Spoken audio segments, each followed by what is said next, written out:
Bike and the Bagger, part 2 of 3. Kyle from Cruiser Customizing here with part 2 of your 3-part Bike and the Bagger tip of the week. Here behind me I've got the leaders in the industry when it comes to putting fairings on the front of your motorcycle, whether it be metric or Harley Davidson. We've got Memphis Shades, Sportec, Kuryakin with their Airmaster fairing. Today we're going to show you the features and benefits of each of these specific fairings, and then at the end we're going to show you the install. The features and differentiators of these 3 fairings. I got Johnny here from Memphis Shades, and he's going to show us the features and benefits of the Memphis Shades Batwing fairing.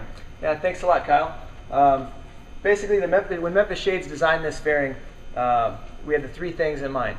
It was function, it was to push the wind more efficiently, style, which it's our own unique shape, and then of course value, which in this case we've utilized the mounting system that we've previously used for the bikes to keep the cost down. Now, probably one of the most neat pieces or neat features about your particular fairing is it's the only fairing on the market that's truly a quick disconnect. Yeah, absolutely, Kyle. Basically what we've done here is we just locate the mounting plates, just as on the Memphis Fats windshields or any of our other windshield lines. Just locate the mounting plates right on the back of the fairing, and it just rocks right onto the existing docking hardware if a person already has the trigger lock set up on their motorcycle. On the display fairing here, we've got a little shorty 5-inch windshield, which a lot of them come with. You know, we'll offer that up right out of the gate. But then we've got 7, 9, and then the 12. If you look at the shape of the fairing, you'll see that the wind has quite a bit more time to change its mind where it wants to go. And by the time the windshield actually releases the wind back here closer to the rider, it's already going out and around and creating a lot larger pocket. The Sportec fairing here is definitely the middle of the road. It's a little bit more expensive than the Memphis Shades. The Sportec fairing is a super generic model of the Kuryakin Airmaster fairing. Here's the Airmaster fairing over here. This is definitely the premier fairing. You've got your glove box already wired for your iPod, so it charges and plays all at the same time. You've got your CD changer, stereo, and motorcycle specific speakers. So the installation of the Airmaster is identical to the installation of the Sportec, which we're going to show you today.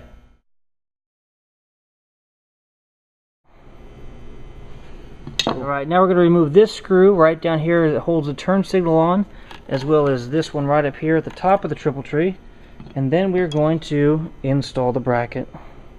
So now that we got the left and right brackets installed up front, we're going to go ahead and reinstall this nice little chrome piece right here, and then we'll get to the fairing.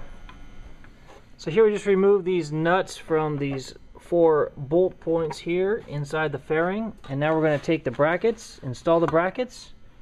We should be good. We've got about 3/4 of an inch up and down adjustment here. We're going to start with the plates all the way in the down position, making the fairing all the way high, at which point you can mount it. Once we mount it on the motorcycle, we can adjust it accordingly. Okay, now that we've got our trigger lock plates mounted to the fairing, it's just like this. Fairing drops right onto the docking hardware. Bottom first, down, and then the top rocks right back in. Latch, and you're good to go. This week we're going to be installing the Sportec fairing, which installs identically as the Airmaster fairing from Kuryakin. Come take a look at these different brackets. Here are the chrome brackets from Kuryakin for the Airmaster fairing.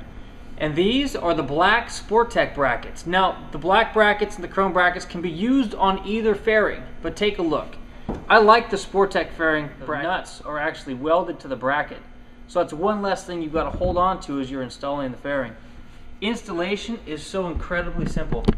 Take a look. The bracket's going to come up here. I'm going to remove this bottom bolt and top bolt, slide this bracket in place, and replace those 2 bolts, and then the fairing attaches to the side here. Now I've got this top bolt removed and this bottom nut removed. I'm going to bring my new bolts and new bracket over. Now this new bracket is going to go underneath the headlight mount, just like so. Alright, so I've got these snug now. Now we're going to want these brackets to be able to move so that we don't bind the fairing. And we also want to make sure that we're not binding or pitching any of the other lines and cables. So now we've got the fairing brackets mounted. We're going to bring the fairing over here. We're then going to line it up on these 2 brackets, just like so, and thread in our bolts. And here we are, the Memphis Shades Batwing fairing and the Sportec fairing by Kuryakin. Thank you for watching this Bike in the Bagger Part 2 of 3 Tip of the Week. Join us next week when we show you the ease of removal and installation of both the bagger, fairing, and saddlebags.